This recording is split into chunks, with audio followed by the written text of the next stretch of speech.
Hello welcome life style Malayalam. ഇന്ന് ഞാൻ പരിചയപ്പെടുന്നത് EM5 ടേക്ക് ഓഫ് എന്ന പെർഫ്യൂമാണ്.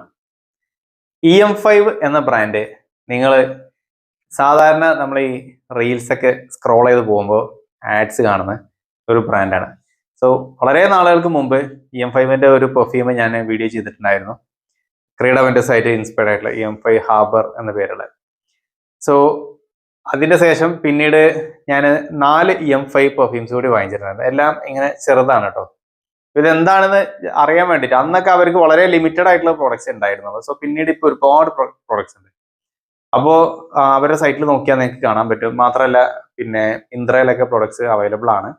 ഒരു ടിപ്പിക്കലി ഇൻസ്പയർഡ് പെർഫ്യൂംസ് ഇറക്കുന്ന ഒരു ബ്രാൻഡാണ് EM5. അപ്പോൾ നമ്മൾ അവരുടെ അടുത്ത് ചോദിച്ചാൽ അവരവരുടെ ഒരു എക്സൽ ഷീറ്റ് അയച്ചു തരും. അപ്പോൾ അവരുടെ പ്രൊഡക്റ്റിന്റെ പേരും പിന്നെ അതിനായിട്ട് ഇൻസ്പയർഡ് ആണ് അതിന്റെ പ്രൈസ് കാര്യങ്ങൾ ഇങ്ങനെയുള്ള ഡീറ്റെയിൽസ് ഒക്കെ അവർ അയച്ചു തരാറുണ്ട്. അപ്പോൾ ഞാൻ ജസ്റ്റ് ഇങ്ങനെ ഒരു 4 എണ്ണം I think more than 1 year ആയി ഞാൻ ഈ സാധനങ്ങൾ എൻ്റെ കയ്യിൽ ഇരിക്കാൻ തുടങ്ങിയിട്ട് ഇടയ്ക്കൊക്കെ എടുത്തിട്ട് അപ്ലൈ ചെയ്യും. സോ അങ്ങനെയൊക്കെ ഉപയോഗിച്ച് പോയ 4 പെർഫ്യൂംസ് ആണ്. ഇതെല്ലാം ചെറുതാണ് കേട്ടോ. നമുക്ക് ചെറുതിന്റെ ആവശ്യമേ ഉള്ളൂ. എന്താണെന്ന് അറിഞ്ഞിട്ട് പിന്നെ വലുതെടുത്താൽ മതി. ഇപ്പൊ ഇതിങ്ങനെ കിട്ടുന്നുണ്ടോ എന്നുള്ള കാര്യം ജസ്റ്റ് ചെക്ക് ചെയ്യണം. കാരണം ഇപ്പൊ അവരുടെ സൈറ്റിൽ നോക്കിയാൽ 15 ml ഇങ്ങനെയൊക്കെയുള്ള സാധനങ്ങളൊക്കെ കിട്ടുന്നുണ്ട്. അപ്പൊ ഈ ചെറുത് 2 ml ഇപ്പൊ ഉണ്ടോന്ന് അറിയില്ല. അപ്പൊ ഇത് 2 ml ആണ്. എന്താ ഇങ്ങനെ ഇതിന്റെ പ്രൈസ് അന്ന് വന്നിട്ടുണ്ടായിരുന്നത് ഒരെണ്ണത്തിന് 80 റുപ്പീസ്. പക്ഷെ ഒന്നൊറ്റക്കായിട്ട് അവർ തരൂല. നമ്മൾ 5 എണ്ണം എന്തോ വാങ്ങിക്കണം. 5 എണ്ണം ഒരു 4 എണ്ണം അങ്ങനെ എന്തോ ഒരു പ്രൈസ് റേഞ്ചിൽ എത്തിയാലേ ഈ പ്രോഡക്ട്സ് അവർ അയച്ചു തരുള്ളൂ. സോ അതെങ്ങനെയാണെന്നുള്ളത് എനിക്ക് ഓർമ്മയില്ല. കാരണം കുറെ നാൾ പിന്നെ വാങ്ങിച്ചതായതുകൊണ്ട്. അപ്പോൾ ഇത് ഞാൻ വാങ്ങിച്ച 4 എണ്ണം, ഒന്ന് ഇതാണ് ടേക്ക് ഓഫ്, പിന്നെ ഒന്ന് വെർസാച്ചെ ക്രിസ്റ്റൽ നോറിന്റെ ഇൻസ്പയർഡ്. ഇത് ഏതായിരുന്നു എക്കോഡിജിയോ വിമൻ പെർഫ്യൂമിന്റെ ഇൻസ്പയർഡ് ആണ് കേട്ടോ. പിന്നെ ഒരെണ്ണം ഷെനേൽ അല്യൂറിൻ്റെതും പിന്നെ ഒരെണ്ണം ഏതായിരുന്നു അർമാനി കോഡും. അങ്ങനെ 4 എണ്ണമാണ് ഉണ്ടായിരുന്നത്. ഇപ്പൊ 4ഉം ഞാൻ യൂസ് ചെയ്ത് പോയ പെർഫ്യൂംസ് തന്നെയാണ്. അപ്പൊ എന്തായാലും ഫസ്റ്റ് ഞാൻ ഇതിൽ നിന്ന് തുടങ്ങാം. Take off. ഈ ടേക്ക് ഓഫ് എന്നുള്ള പേര് ഞാൻ ആക്ച്വലി ടേക്ക് ഓഫ് എന്ന് പറഞ്ഞിട്ട് നമ്മളെ നാട്ടിൽ ചില പെർഫ്യൂംസ് ഒക്കെ കിട്ടാറുണ്ട്. അപ്പൊ ഞാനിത് അങ്ങനെ എന്തെങ്കിലും ആ ടേക്ക് ഓഫ് എന്ന് പറഞ്ഞ സാധനം ഇനിയിപ്പോ ഇങ്ങനെ അക്കോഡിജിയോ വിമണുമായിട്ട് എന്തെങ്കിലും ബന്ധമുണ്ടോ എന്ന് അറിയാൻ വേണ്ടിയിട്ട് മാത്രം ഞാൻ വാങ്ങിച്ചൊരു പ്രൊഡക്റ്റ് ആണ് കേട്ടോ. ഇത് ഈ ഒരു പേര് കണ്ടിട്ട്. സോ ഇതിങ്ങനെ ചെറുതാണ്, 2 ml ആണ് വരുന്നത്. ഇതിലിങ്ങനെ അവർ സ്റ്റിക്കറൊക്കെ ഒട്ടിച്ചിട്ടുണ്ട്. ഇതിന്റെ ജ്യൂസിന്റെ കളർ ഒരു ലൈറ്റ് ഗ്രീൻ കളറാണ്. ഓക്കെ, അപ്പോൾ ഇവരുടെ പ്രൈസിങ്ങും കാര്യങ്ങളൊക്കെ നിങ്ങൾ വെബ്സൈറ്റിൽ നോക്കിയാൽ മതി. ഞാനത് ഇടയ്ക്ക് യൂസ് ചെയ്തൊരു പെർഫ്യൂമാണ്.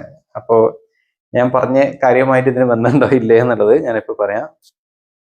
അപ്പോൾ ഞാൻ എൻ്റെ ഇവിടെയും അപ്ലൈ ചെയ്തിട്ടുണ്ടായിരുന്നു കേട്ടോ. ഓക്കെ, അപ്പോൾ ഇതിലിപ്പോൾ ഞാനിപ്പോൾ ജസ്റ്റ് അപ്ലൈ ചെയ്ത് ഇത് ആക്ച്വലി ഞാൻ പറഞ്ഞ ടേക്ക് ഓഫ് ആയിട്ട് ബന്ധമൊന്നുമില്ല. ഇതിൽ വരുന്നത് വളരെ ടിപ്പിക്കലായിട്ടുള്ള ഒരു 90s വൈബ് തരുന്ന ഒരു ഫീമെയിൽ പെർഫ്യൂം. അതായത് കുറച്ച് ജനറിക് ആയിട്ട് വരുന്ന ഫീമെയിൽ പെർഫ്യൂംസ് ഉണ്ടല്ലോ, ഒരു 90s ഒരു മിഡ് 90s വരുന്നത്. സോ അങ്ങനത്തെ ഒരു വൈബാണ് ഈ പെർഫ്യൂം എന്ന് വരുന്നത്. അതായത് ഒരു പുതിയ കാലത്തിന്റെ ഫ്രാഗ്രൻസ് ഒന്നുമല്ല എന്നെഴുതി പറ്റ പഴയതുമല്ല. നമ്മൾ ചില പഴയ മൊറീന അങ്ങനത്തെ അത്രയും ഓൾഡിലേക്ക് പോകുന്ന ആൾഡിഹൈഡ്സിന്റെ പൈപ്സ് വരുന്ന അങ്ങനെയുള്ളതുമല്ല, ഒരു ഇടയിൽ നിൽക്കുന്നത്. കാരണം 90s ഒരുപാട് ഫ്രഷ് പെർഫ്യൂംസ് വന്നിട്ടുണ്ടായിരുന്നു. അങ്ങനത്തെ ഒരു കൈൻഡ് ഓഫ് ഒരു ഫ്രാഗ്രൻസ്. അതായത് ഇതിന്റെ ഓപ്പണിംഗ് തന്നെ ഒരു ഫ്രഷ്നെസ് ആണ്, ഒരു സിട്രസി, ഒരു ബർഗമോട്ട് ഫ്രഷ്നെസ്, ഒരു സ്ട്രൈറ്റ് അവേ ഒരു സിട്രസ് ആണ് നമുക്ക് കിട്ടുക. അതിന്റെ കൂടെ തന്നെ പിന്നെ ഒരു വൈറ്റ് ഫ്ലോറൽ ഹിന്റ് വരുന്നുണ്ട്. ആ വൈറ്റ് ഫ്ലോറൽ പിന്നീട് കുറച്ചും കൂടി ഡെവലപ്ഡ് ആയിട്ട് ഒരു jasmine kind of fragrance. Jasmine white floral തന്നെയാണ്. ജാസ്മിന്റെ ഒക്കെ ഒരു ഹിന്റ് ഇതിൻ്റെ ഉള്ളിൽ നിന്ന് വരുന്നുണ്ട്. ചില അത്തറുകൾ എന്നൊക്കെ ഈ ജാസ്മിന്റെ അത്തറുകൾ എന്നൊക്കെ കിട്ടുന്ന പോലത്തെ ഒരു ഫ്രാഗ്രൻസ് ആണ് ഇതിന്റെ മിഡിൽ നോട്ട്സിൽ വരുന്നത്. പിന്നെ കുറച്ചൊരു woody cedar wood kind of ഒരു ഫ്രാഗ്രൻസിലേക്ക് ഇത് മാറുകയാണ്. ഒരു വുഡി ജാസ്മിൻ പ്ലസ് ഒരു ഫ്രഷ്നെസ്, അതാണ് ഇതിന്റെ ഫ്രാഗ്രൻസ് വരുന്നത്. സോ അതാണ് ഈ ടേക്ക് ഓഫ് അഥവാ എക്കോഡിജിയോ വിമൺ പെർഫ്യൂമിന്റെ ഒരു ഇൻസ്പയർഡ്. എക്കോഡിജിയോ വിമണുമായിട്ട് ഇത് തിരക്കിടില്ലാത്ത രീതിയിൽ ഒരു സിമിലാരിറ്റി ഉണ്ട്. ഭയങ്കര സിമിലാരിറ്റി എന്നൊന്നും പറയാനില്ല. നമുക്കൊരു 70-75% ഒരു സിമിലർ ആയിട്ടാണ് എനിക്കത് തോന്നിയത്. ഇതിന്റെ പെർഫോമൻസ് പറയുകയാണെങ്കിൽ EM5 ഞാൻ ഉപയോഗിച്ചിടത്തോളം എനിക്ക് ഒരു പെർഫ്യൂം മാത്രമാണ്. അപ്പം എൻ്റെ കയ്യിൽ ഇപ്പോൾ 1, 2, 3, 4 എണ്ണം പിന്നെ ഒരെണ്ണം മുമ്പ് ഉപയോഗിച്ചു. ഈ 5 എണ്ണം ഉപയോഗിച്ചാൽ ഒരെണ്ണം മാത്രമാണ് ഒരു 2 hours പ്രൊജക്ഷൻ കിട്ടിയത്. ബാക്കിയെല്ലാം ഒരു 1 hourന്റെ ഉള്ളിലുള്ള ഒരു പ്രൊജക്ഷനെ കിട്ടുന്നുള്ളൂ. അത് ഈ സാധനം അങ്ങനെ തന്നെയാണ്. സാധനം ഒരു 1 hour വരെ മാക്സിമം ഒരു പ്രൊജക്ഷൻ ഉണ്ട്. അവിടെ നമുക്കൊരു 3+ hours ഇതിന്റെ ഒരു പെർഫോമൻസ് കിട്ടുന്നുണ്ട്. കുറച്ചൊരു കൂടുതൽ അപ്ലൈ ചെയ്താൽ നമുക്കൊരു 4 hours ലെവലിലൊക്കെ കിട്ടുന്നുണ്ട്. ഇതൊരു കുറച്ചൊരു ലൈറ്റ് ആയിട്ട് നിൽക്കുന്ന ഒരു ഓഫീസ് പെർഫ്യൂമാണ്, അതുകൊണ്ടാണ് അത് അത്രയും പോകുന്നുള്ളൂ. അതൊരു മോശം കാര്യമല്ല, കാരണം ചില പെർഫ്യൂംസ് അത്തരം പർപ്പസുകൾക്ക് ഉള്ളതാണ്. സോ അത് മനസ്സിലാക്കിക്കൊണ്ട് മാത്രം വാങ്ങിച്ചോളൂ.